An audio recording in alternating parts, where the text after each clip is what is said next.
Another week, another set of One Piece episodes to discuss. And this time, we're talking about Orange Town. So I watched episodes 5 through 8, and I have some thoughts. Firstly, I generally like them a lot. I like them pretty much, I would say, as much as the previous batch of episodes. Now, again, a lot of my notes that I actually have are going to be mostly about comparisons to the live-action show, because I have already seen that. And the stuff that was covered in this set of episodes was significantly different than the live-action show, compared to the first four, which I think were mostly pretty much the same, with like some, some additional stuff in the anime that I liked a lot more. But for the most part, I'd say that there's like maybe like a 70% similarity for that first batch. For this, it was like maybe like 20% or something like that, maybe less. It was kind of crazy. Now, let's just talk about it, because that's what the majority of my notes are. So Orange Town, I think, is different to the live action show in terms of plot, tone, and characters. So pretty much in like every sense, which is very interesting. Immediately, it's way more lighthearted than the live action show. When I think back to, also again, for reference, it's been a few years since I've seen that live action show, so maybe I'm misremembering it, but when I think back to it, I think about how like the Buggy episodes were so creepy and scary and like, not scary, but like creepy and somber and serious and dark and like all these things. Whereas the show is much more like lighthearted and everything's outside in the daylight and Buggy and his crew are very expressive and like it's a completely different tone. Now, which one do I prefer? I don't have a real strong preference. I like the serious tone, I think, of the live action, but for the anime, I think this is a really good job, so I like this too. It's also much less claustrophobic feeling than the live action. Like in the live action, I just remember they're in that tent the whole time. I don't know if it's a tent, like there's arena place basically. Whereas in this one, it's like they're spreading apart, and sometimes like for like the episode, I think episode 6 or 7, they break off from the actual main Buggy area and they go and fight against this giant tiger thing. Like there's small break off segments and the fight feels more dynamic and I don't know, the world feels larger and all that. Like I think the anime does a good job in these regards, which is very different from the live action. Now, a bit more specifically, I think there's 3 characters that are quite different as well when it comes to the live action versus my understanding here. And they're Nami, Buggy, and Zoro. So firstly, Nami is very differently portrayed here in that she's trying to run away the whole time, basically, with the treasure and the map, which I don't remember that really much at all. And I liked it. It was fun. Obviously, like, if you know anything about my history with One Piece, when I watched those first 2 movies, Nami was the #1 appeal of those 2 movies. Like, she is at that point when I was watching those movies easily my favorite character of One Piece and the best thing about One Piece because of just like her shenanigans. I don't know, the way that she would trick the villains that were capturing her, the way that she would get mad at them and stuff. Like she was just very cute and funny and we love her a lot. In this, she hasn't done too much yet, but I do like her quite a lot and I like her infinitely more than I did in the live action, even in the small stuff we get in this particular arc here. So yeah, Nami's way different. She's also like incredibly more energetic and like upbeat in this compared to the live action, which does certainly remind me of like why I liked her so much in those first 2 movies I've seen. But yeah, a lot of comparisons here to live action. Then we have Buggy, who is interesting because I think his characterization is also very different in both cases, but I don't necessarily have one that I prefer over the other. I think in the anime, Buggy is a lot more villainous and pirate-like, I suppose, which is probably good because that's probably what you should strive for in the show about pirates, but he seems to be all about treasure and he like is very, apparently he like kills people and I think he shoots the big buggy ball into the city and like clearly if there were people there he doesn't care if he killed them. Like he's very villainous or pirate-like, I suppose, but he comes across as less sinister or less like somber or like traditionally villainous in a sense that he does in the live action show where like in the live action show, he has the whole town chained up inside. I think it was from memory. He was like, they're all like chained up inside this arena place and he basically has them as slaves. And I don't know, it feels very like somber and not villainous, like somber and I don't know what the best word is, like just evil. I don't know, which he also is portrayed as evil in the anime, but it's different type of evil. Okay, there's like small things he does in the anime that just like characterize him differently and interestingly. I think I like him. Now that I'm thinking about it, I do think I like him more in this. Like the fact that he throws a welcome party when Nami joins his crew, quote unquote. It's like a cute little character thing where he's like, oh, we're gonna have fun with our party here of pirates. We like have a new member now. We love that. And obviously we get a backstory, which I don't remember at all for the live action, with Buggy and Shanks. And they used to be on a crew together. And Buggy's like talking about his dreams and how he wants to become a pirate with his own crew one day. And I'm like, oh, this is like super cute. So, I think I like Buggy a bit more in this, but it was different for sure. That is the case. And I'm curious where it's going to go because I know in the live action, they keep Buggy around as like a piece in like a bag or something like that. I wonder, since the characterization is so different in the Buggy in the live action show versus the anime, I wonder what that dynamic's going to be like. If it'll be comedic, if it'll be more serious. I mean, it's definitely not going to be more serious. I guess it's just going to be comedic and lighthearted and stuff, but we'll see. There is the backstory with Shanks element to this that maybe that'll add a little bit of extra depth when it comes to Luffy talking to him and stuff. I don't know. We'll see. So yeah, Buggy, a bit different. I like him. I'd say I like him probably more in this than the live action. Then we have Zoro, who I definitely like a lot more in this show. And I think I said this last time in my review, but last time I was saying how he's very go with the flow and like kind of a nice guy just in general. Whereas of course in the live action, he was much more edgy and like reserved and quiet and even tsundere or something, where he like doesn't want to admit that he likes Luffy, stuff like that. In this set of episodes here, Zoro has like way more heart and energy, and he's great. Like the fact that he carries Luffy's cage after he's been stabbed and he's like trying to run away with it and stuff, like this is a guy. This is a man with a heart, and it's very cute. And the other, like, I'm just checking my notes here. The other moment of Zoro that I like quite a lot in this set of episodes was when Luffy announces to the town that he's a pirate, and then Zoro just laughs, and it's like very cute. Like Nami's freaking out, Luffy's completely oblivious. The town is like very mad at him, and Zoro's just laughing at the fact that Luffy just said that. So I don't know. I like Zoro's characterization in this quite a lot. Now, because this is the section me just talking about all the comparisons to the live action. The biggest takeaway to me from watching this arc here, I suppose, of Orange Town, is that it's kind of crazy to me how much people like the live action show compared to the Cowboy Bebop show. Because now that I've seen a bit more of this anime, to me it feels like the changes that are made in terms of the tone and the plot and even the characters are very similar for both of those shows. For both the Cowboy Bebop live action show compared to the Cowboy Bebop anime, and this One Piece show compared to the One Piece anime. And it is baffling to me that people love the live action One Piece show but hate the Cowboy Bebop one. It's so interesting to me. Because to me, in my mind, they're both very similar kind of adaptations in a sense of changing the tone, changing the characters, changing the plot quite a lot in both cases. So far, at least in One Piece for this arc that I've seen. But it works in one case for most people and doesn't in the other, which is kind of surprising. You know, for context, I love that live action Cowboy Bebop show. The live action One Piece for me was like a 3 out of 5. You know, I enjoyed it. It didn't particularly stand out or anything like that. But yeah. So anyway, that's all the comparison stuff I wanted to talk about.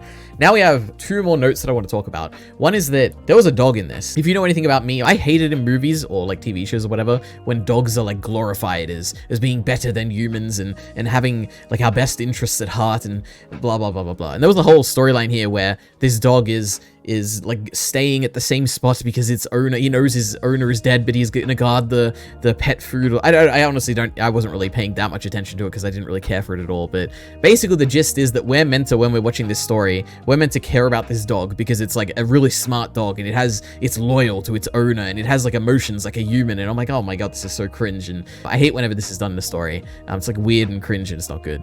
And also the dog is like ugly looking, and I wish if it was like a little cute little dog, maybe I'd feel different about it, but it's a little ugly looking and all that. But my goodness, did I turn around on this? Because in the final scene, when Luffy and Nami jump over the dog and the dog is like guarding them from the town, and then they do this amazing like freeze frame where the dog like looks like really like cool and he like smiles or something as though he's looking back at Luffy and Nami, and the animation or the art, I guess, like kind of becomes blurred like a frozen moment in time, and it's like, oh my goodness, this is so funny.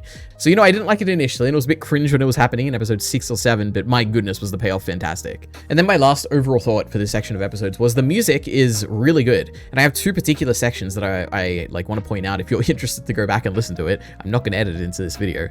One is the chime version of the opening song, which is playing, and he plays a bunch throughout this particular arc, but one example I have is when Luffy is sitting next to the dog after he's like beaten up that big tiger thing, and the chime version of the opening is playing, and it's like, whoa, I like this song a lot. And the second like bit of music I liked a lot was the string music that was playing in episode 8, or I think episode 8, when the mayor is running from the townsfolk to the boats to go and say bye basically to Luffy and Zoro and Nami. It's really good. I like it. Music's really good. Now, I have a bunch of miscellaneous notes now.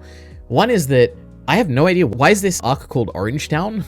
Now maybe I missed it, maybe they referenced something, maybe the town itself is literally called Orange Town. I have to assume that's the case, but if it is, I completely went over my head. The other thing is that the anime is very colorful. Like a bunch of different characters have different colored hair, the towns are colorful, the sky is bright, and I don't know, it's just interesting color, you know, we like it. Another miscellaneous note is, how did Buggy, well, I guess I know the answer. I feel like I have to know the answer. I was gonna say, how did Buggy force choke one of the pirates on his crew? Because it's like, there's an imprint of the hand like on his neck, and he's like being propelled in the air, and I guess it's just like a cheap like animation trick to kind of trick us into not understanding the Buggy is like can be split apart or something, because essentially what's happening is that they animate the they hide the hand that is literally there, that for some reason metaphorically we can't see it or something. I don't know, it's dumb, but I didn't really like it because it's like a weird misdirection, and now it's not grounded in any reality or anything like that. Now how do I know what's literal and what's not in my visuals? I don't know, but that was weird. But if I'm wrong about that, please let me know. Maybe there's another power that he has, or maybe I don't understand his power properly or something. I don't know. There was a very silly moment, I guess, or like silly in like a bad way. Like, why are they doing this? But it didn't really bother me that much. But it's when Zoro turns the cannon around, or maybe it was Luffy. One of them turns the cannon around to face Buggy and his crew,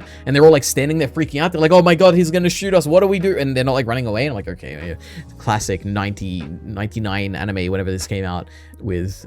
Would this be a pacing issue? I don't know what you'd call it, but a dumb kind of issue there. So yeah, we love that, but also we hate it. Another miscellaneous thing is the thought crossed my mind of, are we meant to be shipping Nami and Zoro? Is that a thing? In my mind, like, relationships has never been a thing that I've even considered in One Piece. At least I don't think so. Maybe you can go back and find my old movie discussion where I said something about that, but yeah, I think there was one particular exchange of lines here where I think it's when Zoro and Nami first meet. I think Nami's like, who's this guy? And then Zoro's like, who's this girl? And it's like, whoa, is this like meant to be the meet cute where it's like they're meeting each other for the first time, and like later on we'll be like, wow, that was when these two characters who were in a relationship now, that was when they met. So I don't know, I'm curious if that's gonna be the case. Like, truly, it is funny because in every other story, I feel like relationships are a big deal. And I always think like, okay, the end game will be that, like, you know, Thorfinn's going to get married and he'll understand what love is. And, you know, Eren Yeager, he's going to, you know, one day he'll confess his feelings to me. Because, like, obviously these things are like, in every shonen that I've seen, love is like a big deal.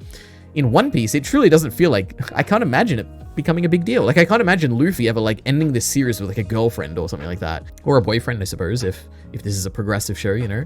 Yeah, who knows? I guess we'll find out, but I just can't imagine it being the case. Just like I find it really strange if Nami and Zoro got together, but you know what? It is what it is. They've set up the groundwork here at least, but yeah. Another realization that I had is that I think the One Piece is called the One Piece because Gold Roger put it all in one place. I think that's the pun, or not the pun, but like the wordplay that's going on there.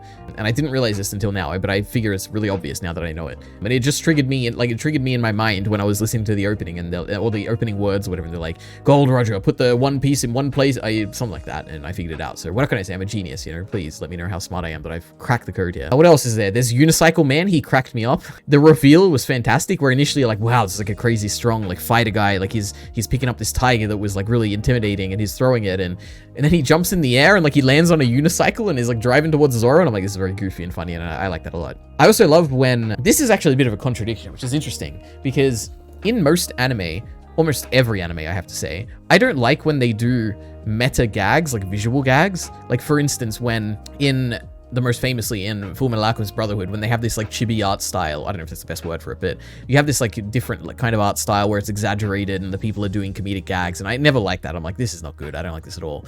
However, in this show, I love whenever Nami's mad and her head gets really big and she's like yelling at Luffy and stuff, and I like that. That's a good visual gag, so I don't know what to say.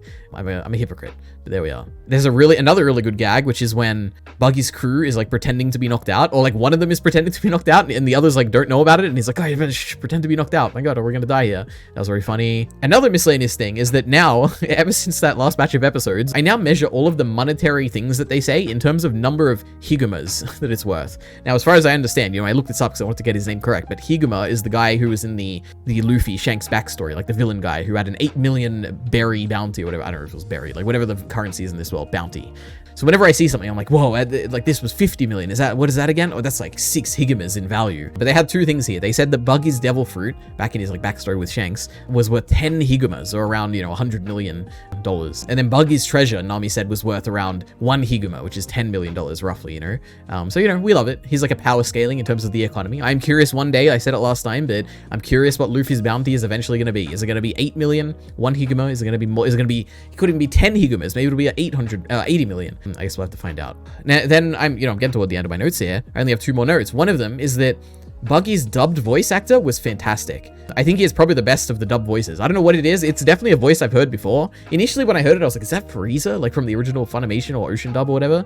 But I don't think it is. I don't know who it is, but it was very, very good. You know, they did a very good job. Now, my last note is that I'm watching this in the sub now, by the way. I've swapped from the dub to the sub. Now, when I say the Buggy's dub voice was good, that was because I watched the first 2 episodes in the dub, and then I swapped to the sub. So going forward, I'm also going to be watching all of this in the sub. And the reason is that Nami was in these episodes quite a lot more. And for the first two I was watching, and I was like, man, I feel like I really, really like Nami in those two movies, but she doesn't quite feel the same here, and I'm not getting quite at the same appeal of like what I liked about her, and she doesn't come across as like as cute, not cute like a adorable sense, but like cute as like, oh, these are like really cute quirks she has and stuff. Like I wasn't getting that in these episodes. So I swapped to the sub for like some of the scenes, and I did like a comparison back and forth, and I was like, man, it really is like the voice, it's not even the voice of Nami, it's like the voice acting performance that Nami gives in the Japanese is probably the main appeal of Nami for me. And since Nami is my favorite character, I decided, yeah, I'll just swap to it. And I did swap to it, and I listened to it for a bit. And the only kind of drawback of the actual performances to me, like having watched, what, like 8 episodes now, is I think Nami's better. Zora is like pretty much the same. Like I don't really have a strong preference either way. Buggy was like, he's really, really good in the dub, but I mean, the sub one was also good. Basically, like it was either Nami's like much better in the sub, all the rest are like pretty comparable, with the exception of Luffy, that I think is surprisingly, I wasn't expecting this, but better in the dub. And there was one particular scene where I think he was done way better in the dub, which is the scene where he actually gets mad at Buggy for destroying the hat.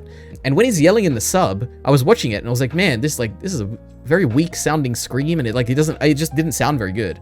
So I finished the episode, then I went back and I watched it in dubbed, and I was like, man, this is like much better. So what can I say, you know? It's a mix. There's no clear option for me whether I do the sub or the dub, but I like Nami so much that, you know, I'm doing the sub. It's not even a question now. So congratulations to all my dub haters out there, you know, where I will be watching the sub going forward, but I'm not committed to it. Maybe like one day I'll be like, oh, whatever, who cares about Nami, and I'll swap back to the dub, but here we are. But that's it. That's all I got for Orange Town. You know, I didn't watch as many episodes as I wanted to this time. I had a very busy week, but hopefully next time we'll be watching more, but I guess we'll find out. See you next time.